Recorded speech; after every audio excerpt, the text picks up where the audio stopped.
আৰক্ষী বিভাগৰ জনসাধাৰণৰ যি সুৰক্ষা দিয়াত আচলতে কৰবাত নহয় কৰবাত ব্যৰ্থ হৈছে নেকি? আজি ইয়াতে আমাৰ যিখিনি ল'ৰাই মাৰ খাইছে, আজি কোনো এটা কোনো এটা মিনিষ্টাৰে আহিখিনি কোৱা নাই যে কোনকেইটা ল'ৰাই মাৰ খাইছে, কেনেকুৱা মাৰ খাইছে, কি পৰ্যায় আছে।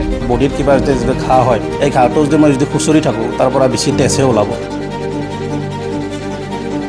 শৰৎ পূজাৰ সৈতে জড়িত থকা ব্যক্তিসকলৰ ওপৰত যে আক্ৰমণ চলিল, এয়া কেতিয়াও কোনো এজন মুছলমান সমাজৰ ব্যক্তিয়ে সমৰ্থন কৰা নাই।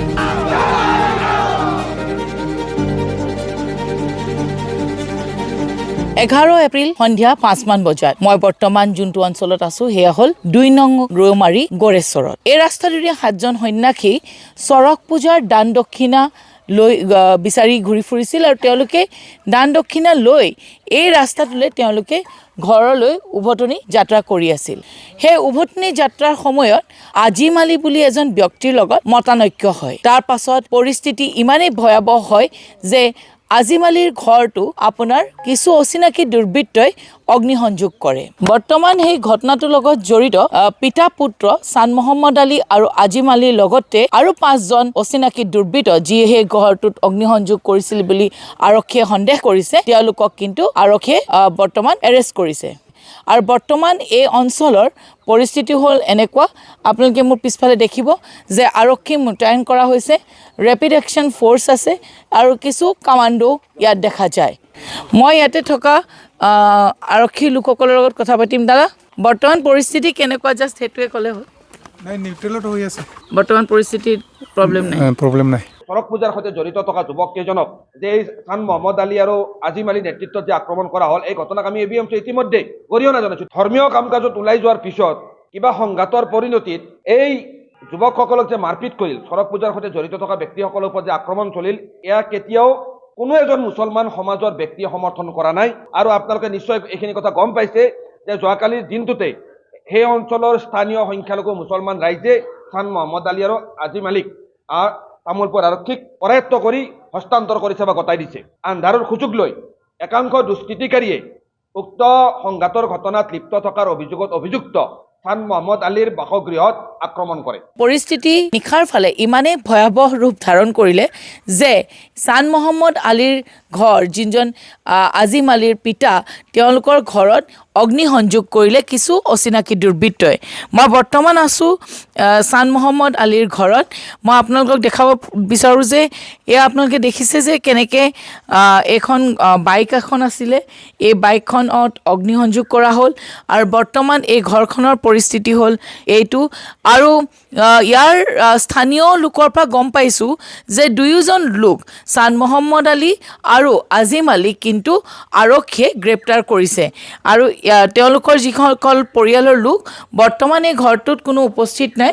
আমি অঞ্চলটোত আহি তেওঁলোকৰ ঘৰটো পৰিদৰ্শন কৰিছিলোঁ আৰু বৰ্তমান অৱস্থা হ'ল এনেকুৱা ধৰণৰ। এই ঘৰটো কমপ্লিটলি জ্বলাই দিয়া গৈছিলে আৰু দেখিছে আপোনালোকে কেনেকুৱা ধৰণৰ পৰিস্থিতিত ঘৰটো আছে। কিছু অগ্নিসংযোগ কৰিলে, কিছু অচিনাকি দুৰ্বৃত্তই। কোনে কৰিলে, কি কৰিলে এতিয়ালৈকে গম পোৱা নাযায়। বৰ্তমান আপুনি ঘৰৰ, মই জাষ্ট পৰিস্থিতিটো দেখাইছোঁ। বৰ্তমান অগ্নিসংযোগ কৰাৰ পিছত ঘৰৰ পৰিস্থিতিটো হ'ল এয়া।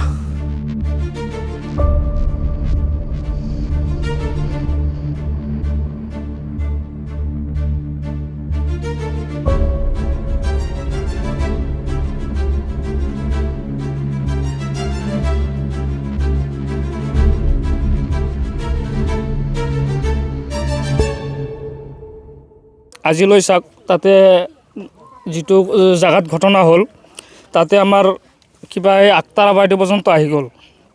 আজি ইয়াতে আমাৰ যিখিনি ল'ৰাই মাৰ খাইছে, আজি কোনো এটা কোনো এটা মিনিষ্টাৰে আহিখিনি কোৱা নাই যে কোনকেইটা ল'ৰাই মাৰ খাইছে, কেনেকুৱা মাৰ খাইছে, কি পৰ্যায় আছে। তাতে কিন্তু বহুত MCLA কিবা কিবি আহি গ'ল, কিন্তু ইয়াতে কোনো এটা নাহিল যে ল'ৰাকেইটা কি পৰ্যায় আছে, কেনেকুৱা ধৰণে মাৰ খাইছে, কি হৈছে, সেইখিনি খবৰ লোৱাৰ কিন্তু কোনো এটা মানুহ নাহিল। যিয়ে নহওক, যিয়ে মানে ঘটনাটো হৈছে, এতিয়া ভালে ভালে মানে বস্তুখিনি হেৰি থাকক, শৃংখলাবদ্ধকৈ থাকক, সেইটো মই মানে নিজৰ ফালৰ পৰা মই কৈ আছোঁ।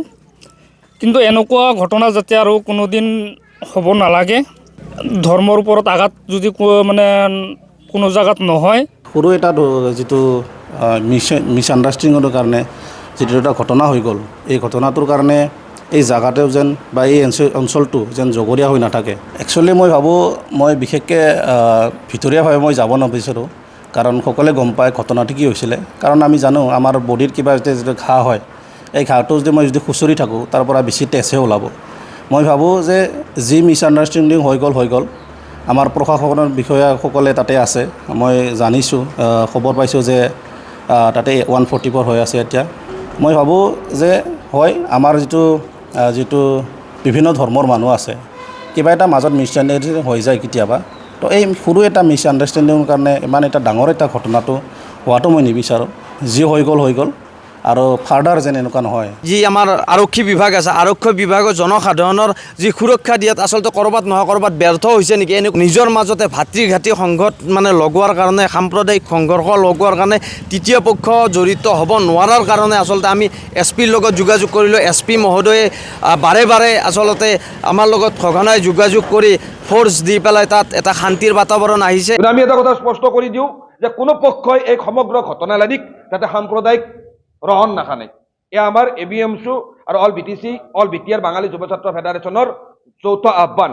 11 এপ্ৰিল তাৰিখে যিটো এক ভুল বুজাবুজিৰ ফলত এক ঘটনা হৈ যায় ৰৌমাৰী অঞ্চলত, 7জন সন্যাসীয়ে যেতিয়া দান দক্ষিণা বিচাৰি ঘৰলৈ উভতনি যাত্ৰাতে এজন আজিম আলী বুলি লোকৰ লগত এক মতানৈক্য হয়। তাৰপিছতে অঞ্চলটোত যথেষ্ট চেপা উত্তেজনা বৃদ্ধি পায়, কাৰণ সেই আজিম আলী ঘৰটো কিছু অচিনাকি দুৰ্বৃত্তই জ্বলাই দিয়ে।